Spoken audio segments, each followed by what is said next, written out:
and today I'm coming at you with another Survivor video. Today talking about Survivor South Pacific Season 23 and who really deserved to win it. In the final three we had Albert, Coach, and Sophie, and I'm just going to break down a case that could be made or not made for each of the final three, and if I think that the result that happened on the show was what actually should have happened, or if it was more of a case of a bitter jury. And so let's get into it. So at the final four, to back up a little bit, you had Ozzy, Sophie, Albert, and Coach, and everyone besides Ozzy was in a alliance for almost the whole show, and then he didn't win immunity and Sophie did, so she propelled herself into the final, and she obviously took her alliance with her. So Ozzy was the odd man out, and he was voted out. And so in the final three, you had Coach, Sophie, and Albert. And I'm going to go through each contestant and talk about them, starting with Albert. So I'm going to break down his game based on his gameplay, his social game, and his strategy. So starting off looking at his gameplay, which I would just basically include challenges in, I don't think that Albert played that strong in challenges. He was a big guy and had lots of muscles, but he really wasn't that physically imposing, and he didn't win any immunity challenges whatsoever, never wore the immunity necklace. And so in that regard, I think he was actually quite an underachiever. And really, yeah, he did not do well in that facet of the game, so that's a big slight on his game. And moving on to his social game, I believe that he played a pretty decent social game. The thing that really hurt him was the Brandon thing. He lied to Brandon essentially at the final six and told him he didn't know that he was going home when he did. And Brandon actually gave up the necklace and gave it to Albert, and then everyone voted Brandon off. So that, I think, really hurt his social game, and that he came off as a guy without any integrity and a big liar. So I think that sunk him, and Brandon really stressed that at the final tribal too, so that made him look bad. And earlier on in the season, he had tried a lot to associate with the other tribe and kind of massage the jury and make them think favorably of him. But I think this almost backfired on him, because when they were talking to him in final tribal, they had been saying stuff like, Albert, you tried to get in good with us and become friends with all of us, and said you'd help us if you could, but you never helped us at all, and you weren't really on our side. You just wanted us to associate positive things with you from when we got on the jury and had to think about voting for you. So I think he played a disingenuous social game. He made promises that he couldn't fulfill to Brandon and to the other tribe, and so I think that really blew up in his face, and he did play a good social game, and that people in his own alliance stuck with him. Maybe that's more strategic, but some people like Rick in his own alliance really didn't like him, and Brandon liked him, and Coach thought he was alright, but people didn't love him or anything. They just dealt with him. So he played a poor social game, I'll say. And the only parts that he was trying to do well, he didn't do that well because people saw through his phony ways. And moving on to his strategic game, he was in an alliance with the alliance that went the full way to the end, and he was never a guy that people wanted to vote out, which I guess is good strategy, and he was always closer to Coach than people like Brandon were. So that's a good strategy, I suppose, but he didn't find any immunity idols, which I think is a slight, and he was never the guy like running things. He was like just kind of there in another vote. And a few times he did try and make moves happen, but they didn't work out well, and he got a lot of backlash for them. So Albert played the worst game. Albert didn't have a chance of winning this because he didn't have enough clear-cut strategy. He was a disappointment in challenges, and his social game was phony. Moving on, I'm going to talk about Sophie, who actually won the season. As far as gameplay, she did win an immunity challenge, which impressed me, and she was in it on a few of the ones she didn't win, which was also impressive. I didn't think that she'd have a chance in any of them, and she did win one and was competitive in a few of them, so that's impressive. And she didn't find any idols. which I guess is strategy, so I'll save that. Okay, but as far as gameplay, she did good. I'd give her an A-. If she would have won like 3 individual immunities, I would have given her an A+, but she only won 1 of them. Alright, moving on to social game. Lots of people liked Sophie compared to Albert. They played really tight. They were the 2 closest people in the majority alliance, I would say.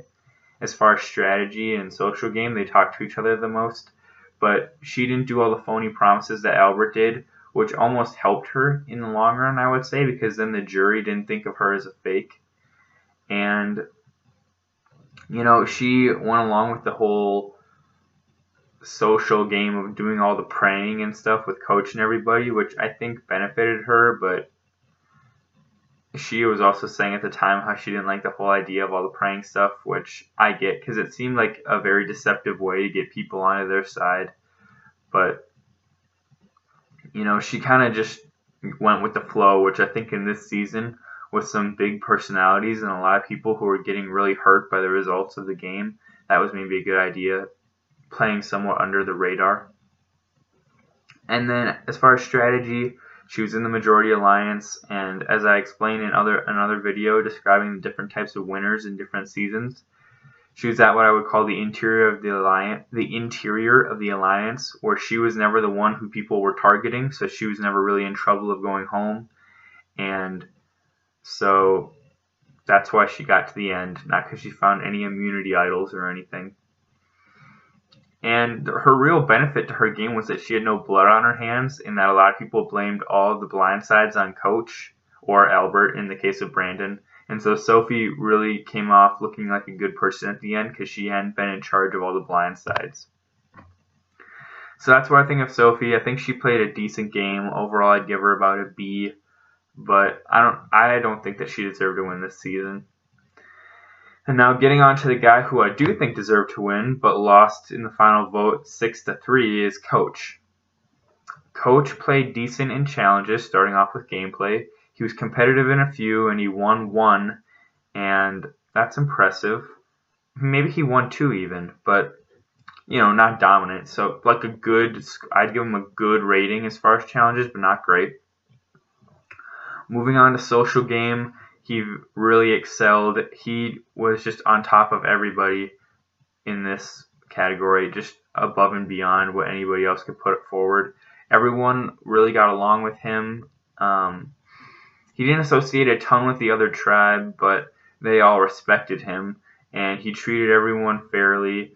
And he started the whole praying thing, which I think you could say is a combination of both the social game and strategic game, because he was playing on people's religious beliefs and what you would call somewhat of a innocent, pure practice in praying. He used that strategically almost, because when there would be any situation in which the game would have some crazy move or something, he'd say, let's pray about it. And I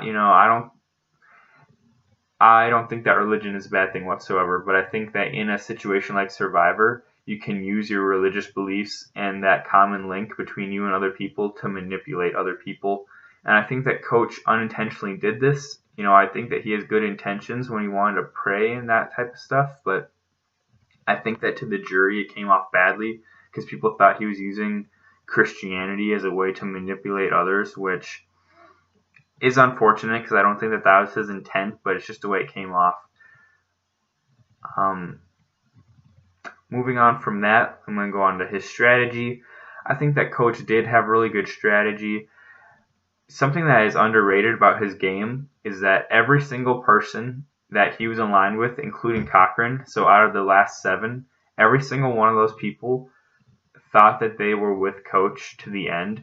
Everyone thought that they were in a final 3 with Coach and one other person, depending on who that other person was or who they were. And I think that that's highly impressive. You know, Cochran thought that he was in the final 3 with Coach. So did Brandon. So did Rick. So did Albert. So did Sophie. They all thought they were in it, and Edna with Coach. So that's highly impressive. The biggest strategic move of this season was, I think, when Coach talked over the game with Cochran and convinced him to flip sides and join his tribe and vote against his original tribe.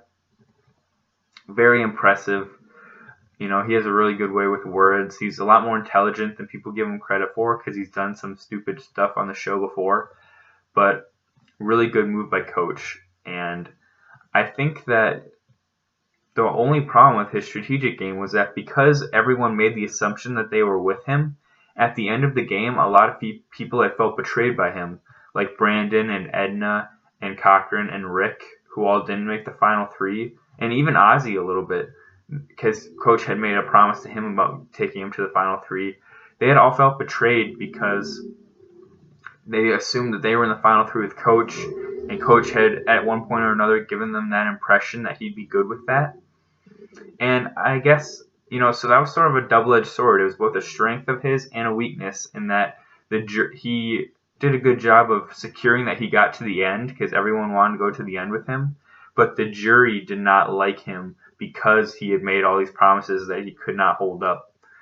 But I honestly think that that should be seen more as a strength of his gameplay rather than a weakness because, you know, if he didn't have those great relationships, he would have just been voted out and he would not have made it to the end.